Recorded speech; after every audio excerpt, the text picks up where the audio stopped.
เดี๋ยวสบายดีทุกคนวันนี้เรามาเบิ่งนางงานทุกคนมาเบิ่งดูนางงานไหมนางงานเนี่ยอลังการขนาดทุกคนนี่ทุกคนก็คือตัวนี้ตัวหนึ่งแล้วก็บุกเบิกฝั่งอันบนหนึ่งตัวนี้ก็คือตัวนี้ก็ได้ไทยตัวนี้ก็อ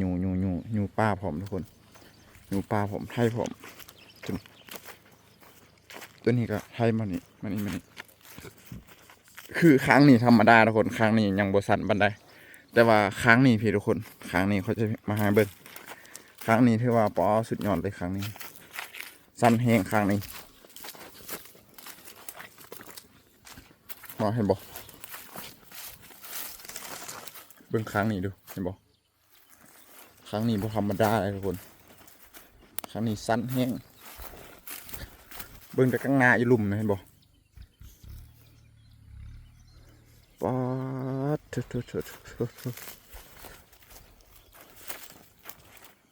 ฮ็ดจังได้ไทยได้อยู่บ่ทำใจตัวเอง แล้วก็ออมทุกคนเลยทุกคนออมทุกคนแล้วก็ฮอตบอลเขาขึ้นมาถือว่าสมควรทุกคนเกินหลังจากเฮาเบิ่งหน้างานเป็นทีเรียบร้อยแล้วเนาะทุกคนเฮาก็ต้องมาเว้าเรื่องราคาบัดนี้ส่วนราคานี้ค่อยจะบ่ได้เว้าเป็นเฮกตาร์บ่ได้เว้าเป็นไร่แล้วก็บ่ได้เว้าเป็นชั่วโมงเด้อแล้วก็บ่ได้คิดเป็นแบบงานทั่วไปเนาะซึ่งตัวนี้นี่เฮาจะเฮ็ดเป็นงานแบบเมาซึ่งงานแบบเมานี่มันจะมีความเสี่ยงอยู่หลายด้านเนาะทุกคนถ้าเฮาบ่เบิ่งหน้างานละเอียดแล้วก็บ่เบิ่งบ่ยากบ่ง่ายผสมกันไปฉะนั้นการหับเมานี่แบบความเสี่ยงนี่โคตรสูงเลยฉะนั้นเฮาก็ต้องได้แบบเบิ่งว่า1หน้างานที่เฮาจะเฮ็ดมีหยังแหน่คือตัวนี้นะทุกคนเฮาไทยเลยบ่ได้เนาะฉะนั้นเฮาก็ต้องได้ทูหน้างานออกก่อนแบบทูกุกใหม่เลยว่าใหม่ที่มันเป็นความเสี่ยงต่อรถเฮานะอย่างเช่นถ้าเฮาบ่ทูเอาเนาะเฮาไทยไปเลยสิมันอาจจะมาทางหัวนำบ่ทางพัดลมทางสายพานอย่างแบบนี้ทุกคนแล้วก็มาคิดรถแบบนี้ฉะนั้นเฮาก็ต้องได้ทูแล้วเฮาจะค่อยไทยแล้วมันก็จะเป็นซองนาเวียกแล้วเฮาก็คิดราคาอยู่หั่นแบบนั้นทุกคนแล้วถ้าบ่ทูเฮาก็บ่กล้าไทยแล้วทุกคนถ้าเฮาทูไปพร้อมไทยไปพร้อมบนสั้นนี่แบบ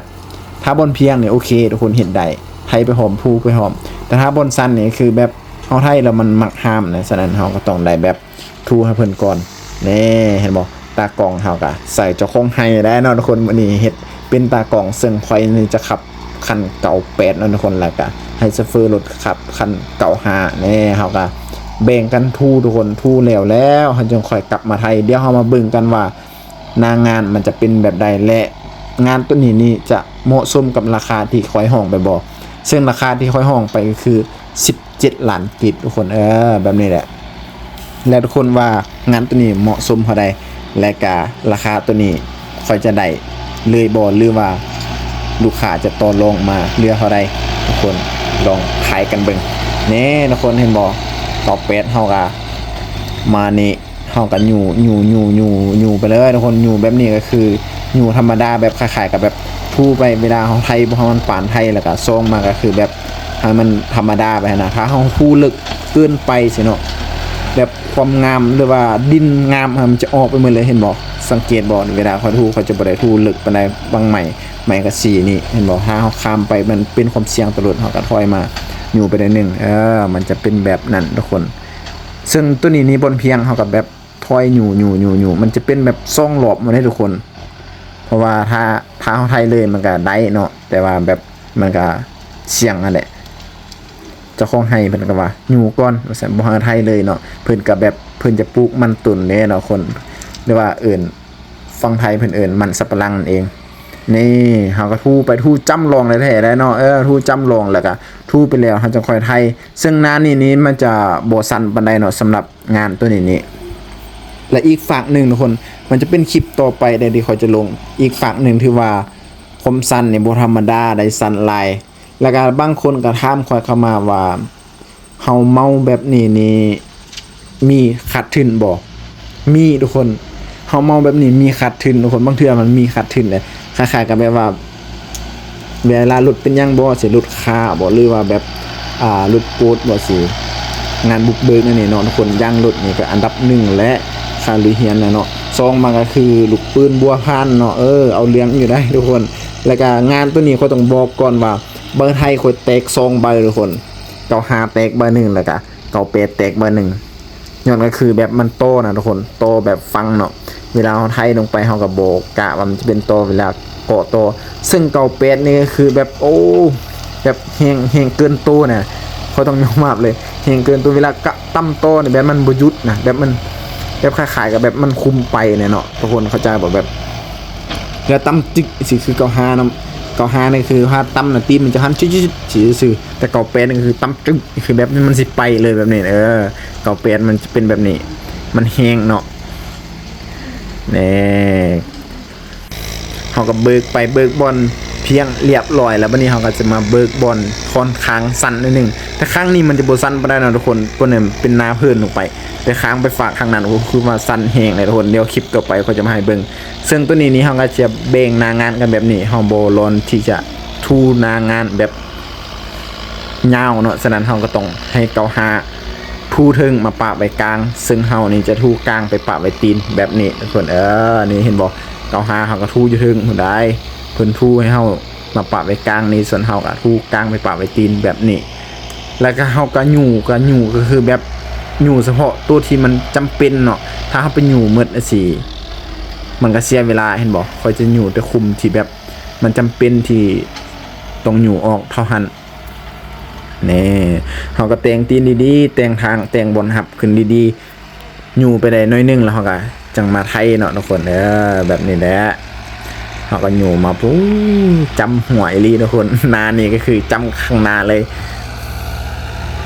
แล้วเฮาก็มาเบิ่งทุกคนว่างานตัวนี้นี่ค่อยเมาไปที่10ปลายล้านเฮาจะคุ้มค่าบ่เฮ็ด2คันค่อยมาหอดนี่ประมาณ9 โมงเลยทุกคนหลายคลิปเดียวมันน่าจะบ่จบเนาะมันต้องได้สายไล่คลิปตัวนี้นี่เฮาก็เบิกบอลได้ที่มันเป็นคุมใหญ่เนาะเวลาเฮาไถลงมาสิเฮาสิอยู่ไปพร้อมกันเลยก็ได้เนาะแต่ว่าแบบคล้ายๆกับแบบมันก็ค่อนข้างยากนิดนึงเวลาหดตีนท้าเฮาอยู่ไปเลยสิเวลาเฮาค้ามเนี่ยโอ้ตีนเหยียบใหม่เอ็นเดียวเลยนะทุกคนมันบ่อยากขึ้นได้เนาะนี่อยู่แบบปู้จำดีขนาด เฮาอยู่ไปแล้วเฮาจังค่อยกลับมาไทยนี่เก่า8ตัวนี้นี่ตอนเขาอยู่นี่เขาจะอยู่รู5เลยทุกคนเพราะว่ามันสั้นพื้นๆนิดนึงถ้าสั้นแท้ๆก็ใส่รู4ก็ได้เฮาแต่งหน้างานมาแล้วเฮาก็เริ่มมาไทยบัดนี้ทุกคนมาเบิ่งกันว่าการไทยมันจะเป็นจังไดนี่ไทยเฮาก็ต้องไทยเอียงขวาแล้วทุกคนดินแข็งเนาะทุกคนแล้วก็เป็นขี้ฝุ่นหน่อยนึงป๊อดเบิ่งเดินรถถอยพุ่นน่ะจำลองเลยนะหัวจำลองแล้วถอยขึ้นโล4ทุกคนโล4ก็ยังบ่อยากขึ้นนะพวกเราเนาะเบิ่งปั่นดินแห้งได้แห้งหายเลยพุ่นน่ะโอ้ก่อนสิขึ้นบ่ธรรมดาได้เนาะโอ้เฮาต้องลองวิธีทางทุกคนลองทุกอย่างตัวนี้นี่คือไทยมาแล้วเฮาก็ต้องตีนเลาะห้องไทยเพราะว่ามันเป็นไฮนาซันเนาะถ้าว่าเป็นไฮนายาวนี่คือตีนออกจากห้องไทยเลยก็ได้ดินบุกเบิกนี่สันประดับนึงถอยขึ้นได้หมดเนาะทุกคนถ้าเป็นดินเก่านี่โอ้อย่ารอได้เนาะสันประดับนึงนี่โอ้ได้เฮ็ดทางครับเบิดแหละนี่เฮาไทยมาแบบนี้ทุกคนเบิ่งอยู่กล่องนี้ก็ขายกับแบบมันก็บ่สันปานใดเนาะแต่ว่าสันหน่อยนึงเด้ลดขึ้นโล4อย่างเงี้ยแล้วให้ตัวนี้มันคือเป็นโตได้หน่อยนึงให้บ่ก็โตมาแล้วนี่จึกโอ้ยขาโตการที่ขาโตเนี่ยเราคนเฮาก็ต้องเบิ่งสังเกตเนาะว่าเวลาเห็นโตเฮาก็ต้องแบบหยุดเวลาเฮาบื้นไปนี่บ่อีหยังก็อีหยังหักสักอย่างน่ะหลุดมันแฮงเกินโน่นนี่เวลาเกาะโตเฮาก็บ่แม่นว่าสิยกหางแล้วมันคืนเลยบ่ทุกคนเฮาก็ต้องกดถอยหน่อยนึงแล้วก็ยกขึ้น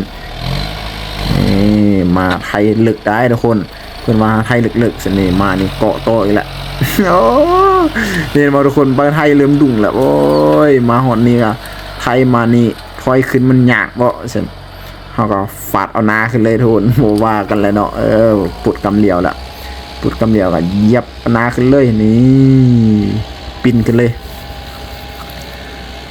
เวลาเฮาเหยียบกำเหลียวเรียบร้อยแล้วทุกคนถ้าว่าเจ้าบ่ลึงที่จะเหยียบเบรกข้างกลางนะหรือว่าถ้าคนที่ลึงแล้วก็บ่จำเป็นต้องล็อกคืนไว้แต่ถ้าผู้ใดที่บ่ลึงเนาะเฮาจำเป็นต้องล็อกคืนไว้เพราะว่าอยู่บ้านข้อยนี่แบบ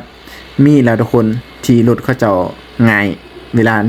นี่มาบานเพราะว่าเพิ่นปลดเบรกเลี้ยวไว้ตอนไทยให้เนาะแล้วบัดนี้กลับไปเพิ่นบ่ได้เวลากลับบ้านนะเพิ่นบ่ได้ล็อกไว้คือเก่ามากระเถิดกระเทินสิเพิ่นไปเหยียบเบรกสิซ้ำกับแบบปลดกำเลี้ยวเลยเนาะรถก็วิ่งลงรองพุ่นแล้วก็ปีนเสียหายไปทุกคนแบบนี้ฉะนั้นการขับรถเราก็ต้องระมัดระวังเบิ่งแน่เกาะต่ออีกแล้วโอ้โหต่อบ่ธรรมดาเลยทุกคนงานนี่โตลายอีหลียอมรับเลยบ่ซั่นเบอร์ไทยค่อยก็บ่แตกทุกคนนี่เฮาไทยมาเฮาก็ต้องได้ใส่โล6คันโตลายค่อยก็ใส่โล5แล้วก็ลายแท้ๆแล้วค่อยก็ใส่โล4ทุกคนเพราะมัน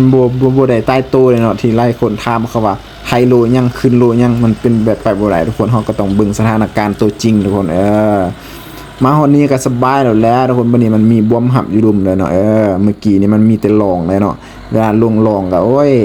บ่อยากจะว่าเนาะแล้วก็การที่เฮ็ดเวียกนี่ทุกคนเฮาก็ต้องใจทุนเที่ยงนิดนึงเฮ็ดเฮาเมามาแล้วจะยากจะง่ายเฮาก็ต้องเฮ็ดให้มันสำเร็จทุกคนแบบนี้แหละและคลิปนี้ก็จะจบเพียงเท่านี้เป็นจังไดทุกคนฝากกดไลค์กดติดตามด้วยเด้อแล้วพบกันใหม่ในคลิปต่อไปสุริยาพาเบิ่งบ๊ายบาย